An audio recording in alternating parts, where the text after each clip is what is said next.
Hello student, आज के video UP board class 12 के बच्चों के लिए केमिस्ट्री के लिए बहुत ही महत्वपूर्ण। अगर आपका पेपर 11 अप्रैल को केमिस्ट्री का है, कल ही है, तो इस वीडियो को पूरा देख लीजिए।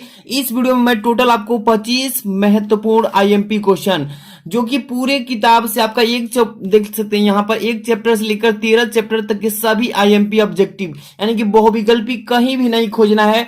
बहुविकल्पी केवल 6 नंबर का आएगा आपका पूरा किताब से। तो आज की इस वीडियो में ऐसे ऐसे आपको क्वेश्चन लेकर आए हैं कि कहीं भी नहीं खोजना है कि आईएमपी कौन से क्वेश्चन है।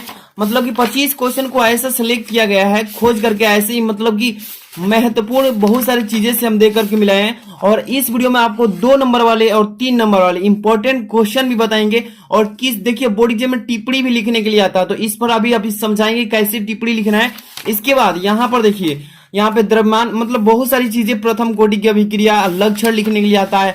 और यहाँ पे जो बार बार पेपर में आ रहा है ना, और ऐसे भी क्वेश्चन इस वीडियो में आपको मिलने वाला है। वीडियो को तुरंत लाइक कर दीजिए, और आपका कल ही पेपर है, इस सभी क्वेश्चन को आप जरूर तैयार कर लीजिए। गारंटी है कि इसमें से ज्यादा क्वेश्चन आपको पेपर में देखने को मिलेगा। तो वीडियो को लाइक करके अंत तक बने रहिए। चलिए एक एक क्वेश्चन पहले बहुविकल्पी करेंगे, इसके बाद उसको थ्योरी वाला करेंगे, ठीक है। तो देख सकते हैं इसमें क्लास 12 केमिस्ट्री 1 चैप्टर से लेकर 30 यानी कि 13 चैप्टर तक के सभी आईएमपी ऑब्जेक्टिव क्वेश्चन सेलेक्ट किया गया है। और यहां पर देखिए सबसे पहला नंबर जो क्वेश्चन है, देख सकते हैं कि निम्नलिखित में से किस अणु के केंद्रक परमाणु पर एकांकी इलेक्ट्रॉन युग्म होता है। और ऐसा ही क्वेश्चन आपको केमिस्ट्री में मिलेगा। ज्यादा हार्ड भी नहीं आएगा, ज्यादा नॉर्मल भी नहीं आएगा। कहीं कहीं तो नॉर्मल भी आ जा रहा है, लेकिन आपको अच्छे से तैयारी करके जाना है। करेक्ट, निम्नलिखित में किस अणु के केंद्रक परमाणु पर एकांकी इलेक्ट्रॉन युग्म होता है। यहां पर लिखा Cl2 CH4, यहां पर CHCl3 और यहां पर लिखा NH3। यानी कि देखिए इसमें से जो बच्चे, अब एक चीज और, जितने भी बच्चे, देखिए मैं 25 क्वेश्चन बता रहा हूं ना, 25 क्वेश्चन में से आप कितने का आंसर दे पा रहे हैं। 25 में से 20 दे रहे हैं, या 25 में से आप 25 ही दे रहे हैं, या 25 में से 23 दे रहे हैं। मतलब आप लास्ट में जरूर बताइएगा, ओके, ध्यान में रखिएगा। यहां पर देखिए इसका राइट आंसर, तो देखिए कह रहा है इसमें, तो इसका हो जाएगा NH3, यानी कि नाइट्रोजन, यानी कि सॉरी यहाँ पर हाइड्रोजन जो है, हाइड्रोजन नाइट्रेट, ये हो जाएगा इसका आंसर, यानी कि NH3, ओके। इसके बाद अगला question, potassium sulphate. Potassium sulphate जो है, यहाँ पे लिखा है कि आयनिक ठोस है कि धात्विक ठोस है। यहाँ पे लिखा सह संयोजक ठोस है कि आणविक ठोस है। इसमें से इसका कौन सा ऑप्शन सही है, अपने मन में भी बता सकते हैं या कमेंट करके भी बता सकते हैं। तो पोटेशियम सल्फेट कौन सा है, तो जितने भी बच्चे को मालूम है कि सह संयोजक ठोस है, उन सभी बच्चों का सही है आंसर। यानी कि इसमें तीसरा ऑप्शन, यानी सह संयोजक ठोस है, ये हो जाएगा सभी बच्चे का, जो अपने मन में सोचे कि ये होगा। इसके बाद अगला क्वेश्चन पे ध्यान दीजिएगा, क्या लिखा है तीसरा नंबर क्वेश्चन, कि निम्नलिखित में सर्वाधिक परासरण दाब वाला यौगिक है। ध्यान समझिए, क्वेश्चन में कुछ है नहीं, अच्छे से समझ लेंगे तो वहां पर चुटकियों में कर लेंगे कि निम्नलिखित में सर्वाधिक परासरण दाब वाला कौन सा यौगिक है। तो यहां पर लिखा है 1 मोल NaCl, और यहां पर 1 मोल BaCl2, यहां पर लिखा है कि 1 मोल NH4 थ्राइस, और यहां पर इंटू PO4। यहां पे 4 नंबर में लिखा है कि 1 मोल Na2SO4। जितने भी बच्चे को मालूम है आप जरूर अपने मन में सोच लीजिए, कमेंट में बता दीजिएगा। देखिए इसका राइट आंसर कि सर्वाधिक परासरण दाब वाला जो है यौगिक, वो है आपका 1 मोल के साथ Na2SO4, यानी कि सोडियम सल्फेट हो जाएगा। यानी कि 1 मोल सोडियम सल्फेट में क्या होगा, सबसे ज्यादा परासरण दाब वाला यौगिक है। इसके बाद अगला क्वेश्चन आपके सम्मुख क्या है, तो 4 नंबर पे आ चुके हैं। 4 नंबर क्वेश्चन का आंसर आप लोग दीजिएगा। आप एक एक क्वेश्चन को रिपीट कर लीजिए, है ना। यहाँ पे लिखा है कि निम्न में न्यूनतम का मतलब होता है कम से कम, हिमांक वाला विलयन कौन सा है। कह रहे कि निम्न जो नीचे दिए गए 4 विकल्प हैं, इनमें से न्यूनतम हिमांक वाला विलयन कौन सा है। पोटेशियम सल्फेट है, यहाँ पर क्या पे सोडियम क्लोराइड है, यहाँ पे ग्लूकोज है, यहाँ पे यूरिया है। जितने भी बच्चे को मालूम है कि हाँ देखिए न्यूनतम हिमांक वाला अगर विलयन कोई है, तो वो है आपका पोटेशियम सल्फेट। इस चारों में से कौन सा हो जाएगा, पोटेशियम सल्फेट, यानी कि एक पहला ऑप्शन सही है। सभी देखिए 4 क्वेश्चन कर लिए। इसके बाद आगे चलते हैं 5 नंबर पे। 5 नंबर क्वेश्चन आपके सामने आ चुका है, पढ़ेंगे क्वेश्चन को ध्यान से।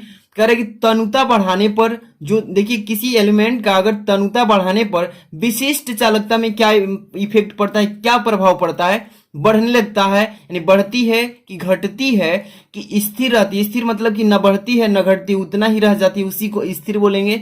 और इनमें से करेक्ट इनमें से कोई नहीं। तो आप ही बताइए कि तनुता बढ़ाने पर विशिष्ट चालकता का जो मान होता है क्या होता है? घटने लगता है। विशिष्ट चालकता का अगर मान बढ़ाएंगे, याद रखिए कि अगर तनुता बढ़ाने वाला है तो विशिष्ट चालकता का मान जो क्या होगा वो घटने लगता है, धीरे धीरे ऑटोमेटिकली घट जाएगा, यानी कि दूसरा ऑप्शन सही है। अगला क्वेश्चन पे चलें, ध्यान से देखिएगा 6 नंबर क्वेश्चन को। बोला क्या जा रहा है कि ए कमा बी और सी तत्वों का मानक अपचयन विभव क्रमशः दिए गए हैं। ध्यान समझिए, कुछ कह नहीं रहा। ए बी और सी ये तत्व है, क्या है? एक तत्व है ए बी सी। अब कह रहे तत्वों का मानक अपचयन, मानक जो माना गया अपचयन है नीचे दिया गया है। विभव के रूप में क्रमशः, यानी कि दिया है कि 0.68 वोल्ट, एक का दिया है -0.5 वोल्ट, इसके बाद और -2.5 वोल्ट। करेक्ट, इसकी अपचयन शक्ति का क्रम क्या होगा? जो अपचयित हो रहा है तो अपचयन है ना, अपचयन की शक्ति का क्रम क्या होगा? बढ़ते क्रम में होगा या घटते क्रम में? देखिए यहाँ पर 4 ऑप्शंस दिया गया है। यहाँ पर ए सबसे बड़ा, बी उससे भी छोटा, सी इससे भी छोटा, मतलब इस तरीके से इसमें से कौन ऑप्शन है जो करेक्ट होगा? सभी बच्चे अपने मन में सोचिए या आप लोग जरूर इसका करेक्ट आंसर बताने की कोशिश कीजिएगा। इसमें से पहला जो ऑप्शन दिख रहा है ये हो जाएगा शक्ति का, अपचयन शक्ति का क्रम, यानी कि पहले ए बड़ा, इसके छोटा बी और इसके बाद लास्ट में सी रहेगा, इस तरीके से। ओके, पहला जो ऑप्शन है इसमें सही हो जाएगा।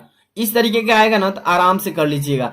इसी मान को, ये जो मान दिया है ना, इसी के आधार पर इसको फॉर्मूला के अकॉर्डिंग रखे हैं, ठीक है, कोई दिक्कत नहीं है इसमें। आगे चलते हैं, यहाँ पे 7 नंबर क्वेश्चन। 7 नंबर क्वेश्चन में क्या लिखा है कि अभिक्रिया 2H2O2, ध्यान समझिए, एक अभिक्रिया है, रिएक्शन है 2H2O2। यहाँ पे 2H2O2 से रिएक्शन कराने पर, यानी कि अभिक्रिया कराने पर 2H2O प्लस O2 के लिए Y जो है यहाँ पे कप्पा, यहाँ पे कोष्टक में दिया है H2O2 है। तो यह अभिक्रिया है, किस तरह की अभिक्रिया मानी जाएगी? आपको जब भी अभिक्रिया कराया गया है और इस तरीके की अभिक्रिया हुई होगी तो जो हमारा प्राप्त होगा Y इक्वल कप्पा, यहाँ पे कोष्टक में H2O2 प्राप्त हो, तो ये कौन सी अभिक्रिया कहलाएगी? शून्य कोटि अभिक्रिया, प्रथम कोटि अभिक्रिया, द्वितीय कोटि अभिक्रिया, तृतीय कोटि अभिक्रिया। तो आपको देखिए यहीं से मालूम चल जाएगा कि कौन सी कोटि की अभिक्रिया है। सभी जानते हैं बच्चे कि प्रथम कोटि की अभिक्रिया है। प्रथम कोटि कहां पर लिखा है तो दूसरा ऑप्शन सही है, ठीक है ना। इस तरीके से तैयार करके रखिए। अगला क्वेश्चन, और 100% आपको इसको 25 को तैयार कर लेते हैं तो आपको इसी में से पेपर में आएगा ज्यादा।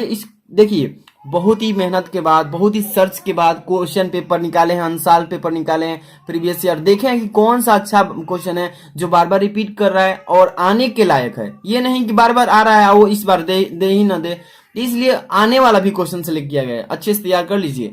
प्रथम कोटि की अभिक्रिया के वेग स्थिरांक की इकाई क्या होती है, यानी मात्रक क्या होता है? वेग स्थिरांक का यहाँ पे इकाई यानी कि मात्रक पूछा है। चलिए ऑप्शंस लिखा है मोल इनटू, यहाँ पर लिखा है मोल इनवर्स, और यहाँ पर इनटू सेकेंड इनवर्स। यहाँ पे लिखा है केवल सेकेंड इनवर्स। यहाँ पे क्या लिखा है कि mole inverse into litre into second inverse. यहाँ पे 4 number mole inverse into litre inverse into second. तो जो भी ऑप्शन सही है ना कि वेग स्थिरांक का इकाई क्या होता है, तो सभी बच्चे अगर जानते हैं कि हाँ सेकेंड इनवर्स होता है, यानी कि ये जो बी नंबर है ये करेक्ट हो जाएगा, सभी का सही। चलते हैं अगले क्वेश्चन की तरफ, हम आगे बढ़ेंगे। 9 नंबर क्वेश्चन, ध्यान से देखिए कि क्वेश्चन आप लोगों के लिए बहुत ही इंपॉर्टेंट है। लिखा है कोलाइडो, ध्यान से पढ़िए कि कोलाइडो को शुद्ध करने की विधि क्या कहलाती है। जो कोलाइडो होता है उसको शुद्ध कर देंगे, उस विधि को क्या कहेंगे? पेप्टिकर बोलेंगे, या स्कंदन बोलेंगे, या अपोहन बोलेंगे, या बेल्डिंग की आर्क विधि बोलेंगे। चलिए इसका करेक्ट आंसर जो भी बच्चे जानते हैं बताइएगा। कोलाइडो की शुद्ध करने की विधि को क्या बोला जाता है? सभी जानते हैं कि अपोहन बोला जाता है, यानी कि 3rd नंबर ऑप्शन सही है, अपोहन बोला जाता है ना। आगे चले, देखिए यहाँ पे 10 नंबर क्वेश्चन आ चुके हैं। लिखा है आर्सेनियस सल्फाइड के कुलाइडी विलयन के स्कंदन में सबसे प्रभावी विलयन कौन सा होता है? ध्यान समझिए कि आर्सेनियस सल्फाइड के कुलाइडी विलयन के स्कंदन में सबसे अधिक प्रभावी विलयन कौन सा होता है? NaCl, यहाँ पे Na2SO4, यहाँ पे Na3P4, PO4 यहाँ पे BaCl2। कौन सा ऑप्शन सही है कि जो आर्सेनिक सल्फाइड के क्लोराइड विलयन को स्कंदन में सबसे प्रभावी विलयन बनाता है? जितने बच्चे को मालूम है कि BaCl2 होता है, BaCl2 यानी 4 नंबर यहाँ पर दिया है BaCl2, इसको बोलते हैं सल्फर डाइऑक्साइड। ये हो जाएगा इसका करेक्ट आंसर। आगे चले 11 नंबर क्वेश्चन पे चलते हैं। ध्यान से देखिए 11 नंबर क्वेश्चन क्या लिखा गया इसमें। लिखा है कि SO2 अणु में सल्फर परमाणु की संकरण पूछा है। SO2 यहां पर ध्यान दीजिएगा, पेपर में आएगा ऐसा क्वेश्चन कि SO2 अणु में सल्फर परमाणु की संकरण यानी संकरण कितना होता है? Sp होता है, Sp2 होता है, Sp3 पावर दिया है, Sp3d। कौन सा ऑप्शन सही है? सभी बच्चे जानते हैं कि इसमें जो सल्फर डाइऑक्साइड होता है तो ये हो जाएगा इसका तो पहले नंबर Sp, यहाँ पे Sp स्क्वायर, हाँ SO2 का Sp स्क्वायर हो जाएगा, यानी कि ये हो जाएगा, ठीक है, सल्फर डाइऑक्साइड। और ये आपका था BaCl2 यानी कैल्शियम क्लोराइड था, है ना। इसके बाद यहाँ पे देखिए 12 नंबर क्वेश्चन, फ्लोरीन। फ्लोरीन लिखा है ना, ध्यान से पढ़िए क्या लिखा है। फ्लोरीन, ये पानी लग गया। फ्लोरीन की ऑक्सीकरण संख्या कितनी होती है? चलिए, फ्लोरीन जो होता है इसका ऑक्सीकरण संख्या कितनी होती है? +1 होता है कि -1 होता है कि -2 की +2? तो सभी लोग जानते हैं कि फ्लोरीन एक मतलब कि यहाँ पर जो उसका -1 इलेक्ट्रॉन होता है ना, वही एक इलेक्ट्रॉन की संख्या यानी कि -1 हो जाएगा इसका, यानी कि बी नंबर ऑप्शन, ठीक है। यहाँ पे 13 नंबर, रंगीन आयनों का निर्माण संभव होता है। रंगीन जो आयन बनते हैं किस तरह से संभव होता है? जब यौगिक में विद्यमान होता है। जब यौगिक में विद्यमान होता है, क्या विद्यमान होता है? युग्मित इलेक्ट्रॉन, अनयुग्मित इलेक्ट्रॉन, यहाँ पे अनाबंधित इलेक्ट्रॉन युग्म, यानी इनमें से कोई नहीं। चलिए, जो भी बच्चे जानते हैं कि हाँ अनुयुग्मित, यानी कि यहाँ पर दूसरा जो दिया है अयुग्मित इलेक्ट्रॉन, ये हो जाएगा इसका करेक्ट आंसर, ठीक है। 14 नंबर क्वेश्चन पे चलते हैं, जो कि very very most important question है। 14 नंबर लिखा है कि जटिल यौगिक जो यहाँ पे दे रखा है रिएक्शन के रूप में, यहाँ पे Fi कोष्टक में H2O5NO, यहाँ पे कोष्टक बन करके SO4 की में इतना में Fe के अयुग्मित इलेक्ट्रॉनों की संख्या कितनी होगी? सभी बच्चे इस रिएक्शन को किए होंगे और अयुग्मित क्या होता है आप उसका डिफिनेशन भी जानते हैं। अयुग्मित जो इसने जटिल यौगिक दिया है और पूछ दिया इतने में Fi अयुग्मित इलेक्ट्रॉनों की संख्या बताइए, तो ये तो देखने में ही आप सभी को मालूम चल रहा है। जितने बच्चे अगर बता रहे हैं कि हाँ इसका जो होगा 2 होगा, यानी कि 2 यानी कि पहला जो होगा वही हो जाएगा इसका इलेक्ट्रॉन, मतलब अयुग्मित इलेक्ट्रॉन इसमें से जटिल में से छांटना था। चलिए इसके बाद अगला क्वेश्चन 50 नंबर क्या लिखा? निम्नलिखित वर्ग समतली यौगिकों में से कौन सा समपक्ष एवं निपक्ष समावयवी रूप में विद्यमान होता है? ठीक है, ये पूछा है ना।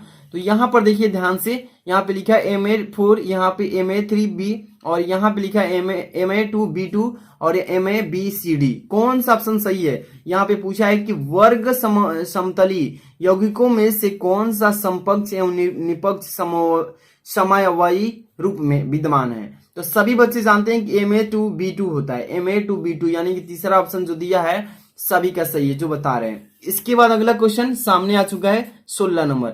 यहाँ पर लिखा है क्लोरोफॉर्म प्रकाश की उपस्थिति में वायु द्वारा धीरे धीरे ऑक्सीकृत होकर बनता है। क्या बनाता है? तो क्लोरोफॉर्म जो होता है प्रकाश की उपस्थिति, जब प्रकाश निकलता है उस उपस्थिति में वायु द्वारा धीरे धीरे ऑक्सीकृत हो जाता है और क्या बना लेता है? तो सभी बच्चे जानते हैं कि फास्फीन बनाता है, यानी कि पहला जो ऑप्शन दिया है फास्फीन, यही हो जाएगा इसका आंसर, याद रखिएगा। ओके, नेक्स्ट क्वेश्चन चलते हैं। यहाँ पे 17 नंबर, फिनाल को नाइट्रिक अम्ल के साथ गर्म करने पर प्राप्त होता है, और ये क्वेश्चन काफी मोस्ट इंपोर्टेंट है, पेपर में आपको देखने को मिलेंगे। क्या पूछा गया है कि फिनाल को नाइट्रिक अम्ल के साथ गर्म करने पर क्या प्राप्त होता है? यहाँ पे लिखा है क्लोरोडीटोन, यहाँ पे लिखा है पिक्रिक अम्ल, यहाँ पे लिखा है मेथॉक्सी बेंजीन, यहाँ पे लिखा है बेंजीन। कौन सा ऑप्शन सही है कि फिनाल को नाइट्रिक अम्ल के साथ गर्म किया जाए तो क्या प्राप्त होता है? सभी बच्चे जानते हैं कि पिक्रिक अम्ल होता है, यानी कि दूसरा जो दिया है यहाँ पे पिक्रिक अम्ल, ये हो जाएगा इस प्रश्न का आंसर। ओके, नेक्स्ट क्वेश्चन आपके सामने 18 नंबर। 18 नंबर क्वेश्चन आ चुका है आप सबके सामने, इसके आंसर देने की कोशिश कीजिए। लिखा है कि ल्यूकास अभिकर्मक का प्रयोग मोनोहाइड्रिक एल्कोहल के विभेदन में किया जाता है। ये पूछा है प्रश्न ना, तो सभी बच्चे जानते हैं कि इसका करेक्ट आंसर क्या होगा? प्राथमिक होगा, कि द्वितीयक होगा कि तृतीयक होगा कि इनमें से सभी हो जाएगा। तो देखिए ल्यूकास अभिकर्मक का प्रयोग मोनोहाइड्रिक एल्कोहल के विभेदन मतलब बांटने यानी छेदने के कार्य करता है। तो कौन सा में आता है? सभी बच्चे जानते हैं कि यानी कि इनमें से सभी हो जाएंगे। प्राथमिक में भी आ जाता है, द्वितीयक में आता है और तृतीयक में। इसमें से चौथा ऑप्शन सही है, यानी सभी हो जाएगा। ठीक, नेक्स्ट क्वेश्चन यहाँ पे 19 नंबर। टोटल 25 क्वेश्चन है, 19 पर आ चुके हैं। इसके बाद थोड़ा सा और इंपॉर्टेंट क्वेश्चन को देखेंगे जो कि बोर्ड एग्जाम में आपको अच्छे से आएंगे। निम्न में कौन कह रहा है कि फेहलिंग विलियन का अपचयन नहीं कर सकता है? ये पूछा है ना, अपचयन नहीं कर सकता है।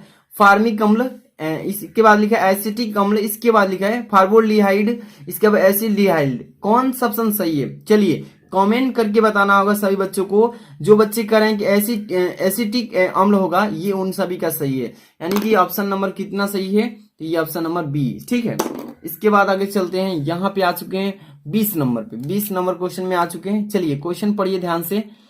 क्या लिखा है कि रोजेनमुंड अपचयन द्वारा प्राप्त होती है। क्या प्राप्त होता है? रोजेनमुंड जो अपचयन कराया जाता है उसमें से हमें क्या प्राप्त होता है? लिखा है कि एल्डिहाइड, ईथर, इसके बाद कार्बोक्सिल अम्ल, यहाँ पे हाइड्रोजन। चलिए लिखा है कि रोजेमुंड अपचयन जो होता है इससे हमें क्या प्राप्त होता है? तो सभी बच्चे जानते हैं कि एल्डिहाइड, यानी कि पहला जो है एल्डिहाइड, ये प्राप्त होता है। ठीक है, ये ऑप्शन सही हो जाएगा।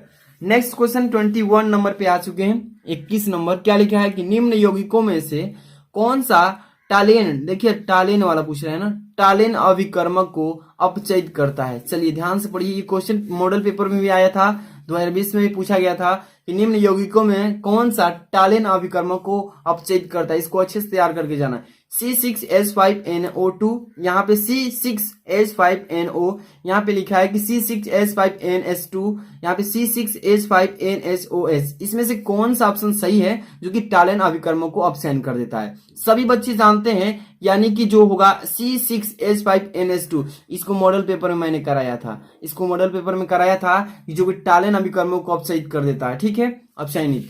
इसके बाद अगला क्वेश्चन यहाँ पे 22 नंबर पे आ चुके हैं, है ना। इसके बाद यहाँ पे क्वेश्चन पढ़ेंगे और जितने बच्चे देख रहे हैं ना, इसका हम आपको पीडीएफ भी प्रोवाइड करेंगे। कैसे प्रोवाइड करेंगे पहले अच्छे से समझिए, और फिर हम बीच में कहीं बता देंगे, आपको अच्छे से मिल जाएगा। पढ़ तो पढ़ लीजिए, पीडीएफ पढ़ने से कोई फायदा नहीं, समझने से ज्यादा ही होगा। ठीक है, यहाँ पे लिखा आर से यहाँ पे दिया है कि R2NH2 plus CHCl3 plus KOH, यहाँ पे ALC की अभिक्रिया कहलाती है। इस तरीके की जो अभिक्रिया होगी वो की क्या कहलाएगी? युग्मन अभिक्रिया कहलाएगी। कार्बिल एमीन अभिक्रिया, यहाँ पे ब्रायोमाइड अभिक्रिया, यहाँ पे शिम्ट अभिक्रिया। चलिए इसमें से कौन सा सही होगा? सभी बच्चे को मालूम है कि जितने बच्चे कह रहे हैं कि इसका जो मतलब कि कार्बिक एमिल, यानी कि ये जो है कार्बिल अमील अभिक्रिया, ये जो रिएक्शन करा रहा है, इस रिएक्शन को कहलाता है कार्बिक एमिल एरिया, मतलब अभिक्रिया।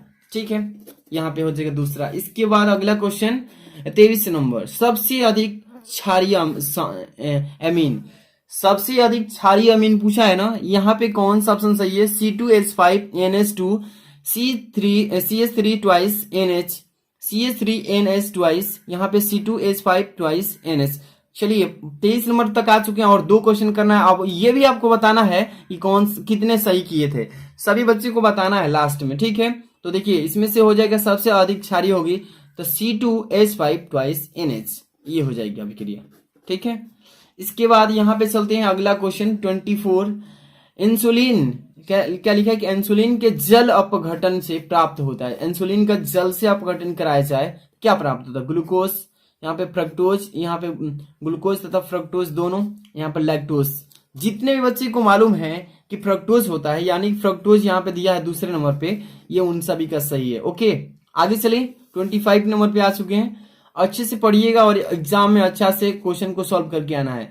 लिखा है कि डीएनए जो होता है डीएनए, ठीक है, डीएनए में कौन सा क्षारक नहीं होता है? कौन सा? यहाँ पे लिखा है थायमिन, यहाँ पे लिखा है साइटोसिन, यहाँ पे लिखा है यूरेसिल, यहाँ पे एडोमिन। तो कौन सा ऑप्शन सही है? सभी बच्चे जानते हैं कि डीएनए में कौन सा क्षारक नहीं होता है, यानी कि यूरेसिल नहीं होता है, यूरेसिल, यानी यूरेसिल तीसरा ऑप्शन जो है ये हो जाएगा इसका करेक्ट आंसर। तो देखिए मैंने 25 क्वेश्चंस को बताया है ऑब्जेक्टिव को। इसको अच्छे से अगर पढ़ लिए होंगे, एक बार वीडियो को 2 बार देख लेते हैं, अभी समय आपके पास आज के रात भर, कल भी सुबह तक देख सकते हैं। इसको 2-3 बार देख के अच्छे से तैयार कर लेना, इसमें से 100% ज्यादा क्वेश्चन फंसेंगे। आगे चलते हैं क्वेश्चन, हम अब आपको कुछ थ्योरेटिकल क्वेश्चन बताएंगे।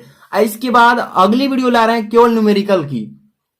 केवल न्यूमेरिकल की क्या आप चाहते हैं कि न्यूमेरिकल सॉल्व कराया जाए बहुत इजी तरीके से? न्यूमेरिकल में कैसी गलती नहीं करेंगे, आपका नंबर नहीं कटेगा। अगर आप आधा भी कर लेते हैं सॉल्व और छोड़ देते हैं कहां तक, तब भी नंबर मिल जाएगा। तो न्यूमेरिकल चाहते हैं तो आप कमेंट कीजिएगा, लाइक कर दीजिए, तभी हम आपको जल्दी से प्रोवाइड कर देंगे। बहुत ही प्यारा सा क्वेश्चन बोर्ड एग्जाम में आने वाला। यहाँ पे देखिए क्वेश्चन हम पढ़ेंगे अगला थ्योरेटिकल क्वेश्चन।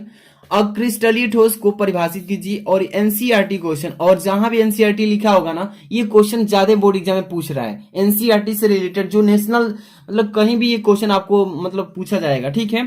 तो अक्रिस्टलीय ठोस की परिभाषा पूछा है, तो ध्यान दीजिएगा, इसका आपको अच्छे से तैयार कर लेना है कि एक ठोस अक्रिस्टलीय कहलाता है। मतलब एक ठोस जो होता है वो अक्रिस्टलीय कहलाता है जब इसके अवयवी कणों की लघु प्रास मतलब व्यवस्था होती है, व्यवस्था, ठीक है। इसको अच्छे से तैयार कर लेना। जैसे कि यहाँ पर अगला क्वेश्चन आपके पास रखे हैं, ये तो क्वेश्चन आपको बोर्ड एग्जाम में अच्छे से तैयार करके ही जाना है, जो कि टिप्पणी लिखने के लिए आता है। पूछेगा क्या, पूछेगा कि मूल अंश का टिप्पणी लिखिए, या पूछ देगा कि मूललता का टिप्पणी लिखिए, या मोलरता का पूछ देगा, या द्रव्यमान प्रतिशत का। तो देखिए यहाँ पे 4 हम टिप्पणी पर क्वेश्चन लाए हैं। आपको किसी एक पर 2 पर लिखने के लिए पेपर में आता है, तो आपको यहाँ पे 4 बता रहे हैं। चारों को अच्छे से तैयार कर लीजिएगा, टिप्पणी इसमें से क्लियर हो जाएगा, ठीक है।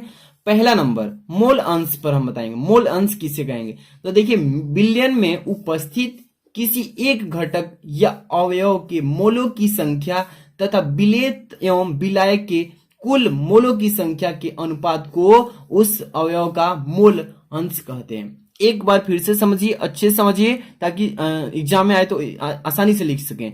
मोल अंश का मतलब क्या होता है? बिलियन, जो बिलियन बनाया गया है उसमें उपस्थित किसी एक घटक या अवयव, घटक या अवयव के मोलों की संख्या, घटक के मोलों की संख्या या अवयव के मोलों की संख्या, तथा इसके बाद विलेय एवं विलायक, विलेय एवं विलायक के कुल मोलों की संख्या के अनुपात को। बहुत ही आसान है, कुछ नहीं है। देखिए सबसे पहले विलेय क्या कहेंगे? बिलियन में उपस्थित किसी एक घटक अवयव के मोलों की संख्या ले लीजिए, और विलेय एवं विलायक के मोलों की कुल संख्या ले लीजिए, और दोनों के अनुपात के रूप में दिखा दीजिए। उसी को बोलते हैं मोल अंश कहते हैं, ठीक है ना। इसके बाद यहाँ पे देखिए इसका एग्जाम्पल बता रहे हैं। देखिए द्विअंगी विलयन के लिए मूल अंश निकालते हैं। द्विअंग, बिना द्विअंग के आप तो विलयन बनाएंगे नहीं, तो द्विअंग मूल्य विलयन के लिए मूल अंश की, जैसे कि यहाँ पे एक्स ए, यहाँ पे कमा एक्स बी, यानी 2 ले लिए है ना। यहाँ पे देखिए संबंधित इससे रिलेटेड एक्स ए इक्वल होता है 1 माइनस एक्स बी, ठीक है ना। यहाँ पर या इसी को लिख सकते हैं x b equal 1 minus x a. इस तरीके से एग्जाम्पल भी लिख सकते हैं। नहीं लिखना चाहते तो अभी भी सही, इतना आगे लिख देते हैं, लेकिन एग्जाम्पल लिख देते हैं तो बहुत ही अच्छा रहेगा। आगे चलते हैं। यहाँ पे मोललता किसे कहते हैं, ठीक है। इसी में दूसरा टॉपिक यहाँ पे लिया है मोललता, इसी को बता रहे हैं। ध्यान से देखिएगा कि किसी विलयन के 1 किलोग्राम, देखिए ध्यान से, कि किसी विलयन के 1 किलोग्राम विलायक में उपस्थित विलेय के मोलों की संख्या विलयन की मोललता कहलाती है। अच्छे से समझिए, पेपर में ऐसा ही आता है, ठीक है, कि किसी विलयन के 1 किलोग्राम विलायक में उपस्थित विलेय के मोलों की संख्या विलयन की मोललता कहलाती है। एग्जाम्पल की बात करूं, यहाँ पे जैसे इसका सूत्र क्या होता है, मोललता बराबर एन बी, यहाँ पे क्या लिखे, एन है N B upon W into 100। यहाँ पे 100 नहीं, यहाँ पे 1000 से गुणा कर देते हैं, ये हो जाएगा इसका फॉर्मूला मोललता का। आगे की चलते हैं। मोलरता, यहाँ पे मोलरता टिप्पणी है ना, इस पर लिखने के लिए आएगा। तो मोलरता देखिए, यहाँ पे मोलरता का क्या लिखेंगे, 1 लीटर विलयन में घुले हुए विलेय के मोलों की संख्या को विलयन को मोलरता कहते हैं। ये वाला फॉर्मूला आप सूत्र, मतलब कि जो सूत्र दिया है नीचे उसको तैयार करना है, और इसका डिफिनेशन याद कर लेना है कि 1 लीटर विलयन में घुले हुए विलेय के मोलों की संख्या को उस विलयन को मोलरता कहते हैं। एग्जाम्पल के थ्रू देखें तो 1 मोल Na2 इंटू का CO2, यानी कि मोल द्रव्यमान, यानी कि इसका मोल द्रव्यमान कितना होता है 106 बिलियन के प्रति लीटर में 106 ग्राम विलेय उपस्थित होते हैं। यहाँ पे एग्जाम्पल दे देंगे, बस हो गया ना एग्जाम्पल। इसके बाद आपका अगला क्या है, द्रव्यमान प्रतिशत। द्रव्यमान प्रतिशत को देख लीजिए, क्या लिखा जाएगा इसमें, ये पेपर में इसमें से टिप्पणी लिखने को 100% पूछेगा।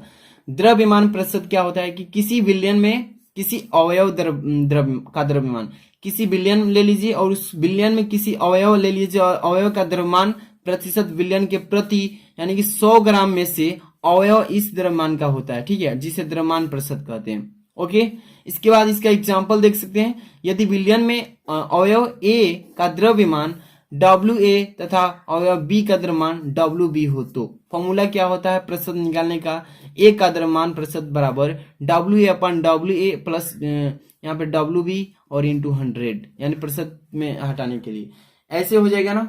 चलिए इसके बाद अगला गुणा करेंगे प्रतिशत लाने के लिए। इसके बाद देखिए प्रथम कोटि की अभिक्रिया का लक्षण लिखने के लिए आता है पेपर में, इसको अच्छे से तैयार करके जाना है कि प्रथम कोटि की अभिक्रिया के लक्षण बताइए।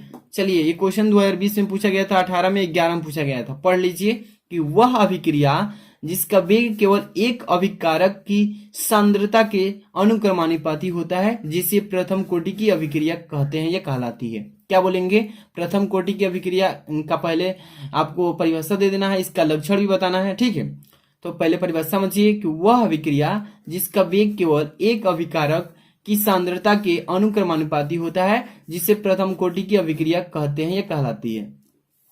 यहाँ पे एग्जाम्पल ले लेते हैं एक, ठीक है। क्या है कि C12H22O11 प्लस H2O जब रिएक्शन कराते हैं तो यहाँ पे क्या बनता है C6H12O6 प्लस C6H12O6, ये वाला हो जाएगा। Okay, example. अब इसमें पूछा है कि लक्षण बताइए तो 2-4 लक्षण बता देते हैं एग्जाम्पल, मतलब कि पेपर में आएगा तो कैसे लिखना है। यहाँ पर देखिए पहले आपको लक्षण में पहला नंबर की प्रथम कोटि की अभिक्रिया व का अर्ध आयुकाल T½ है ना, T½ अभिकारकों को प्रारंभिक सांद्रता पर निर्भर नहीं करती है, ये पहला उसका हो गया, ठीक है। दूसरा देखिए कि अभिकारक की सांद्रता अभिकारक की सांद्रता n गुना बढ़ने पर अभिक्रिया का वेग भी n गुना बढ़ जाती है, यह इसका लक्षण हो गया, ठीक है।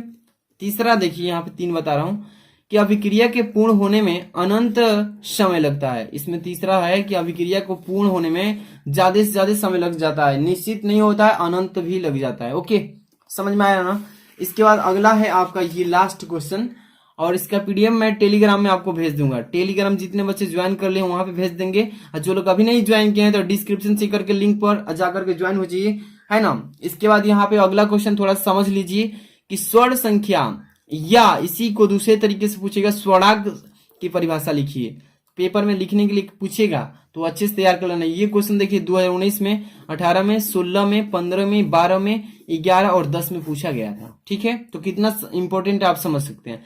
क्या ये किसी द्रव स्नेही कोलाइड की स्वर्ण संख्या उसका मिलीग्राम में वह भार है जो गोल्ड साल्व के 10 मिली में उपस्थित होने पर 10% NaCl यानी सोडियम क्लोराइड विलयन के 1 मिली को डालने पर साल के लाल रंग में नीले रंग में परिवर्तन होने को रोकने के लिए पर्याप्त होता है, जिसे हम स्वर्ण संख्या कहते हैं। बस इतना ही आपको लिख देना है। और देखिए जितने भी मैंने ऑब्जेक्टिव क्वेश्चंस कराया है सबको एक बार वीडियो को 2-3 बार देख लीजिए, लाइक कर देना। और अगली वीडियो हम न्यूमेरिकल की ले रहे हैं। न्यूमेरिकल देखिए इंपॉर्टेंट न्यूमेरिकल की वीडियो हम लेकर आ रहे हैं, तो जितने भी बच्चे चाहते हैं कि न्यूमेरिकल लाएं तो कमेंट कीजिए फटाफट से अभी, ठीक है। और इसका पीडीएफ टेलीग्राम पे सेंड कर रहा हूँ, जाकर के चेक कर लेना। मिलते हैं नेक्स्ट वीडियो में। Thanks for watching.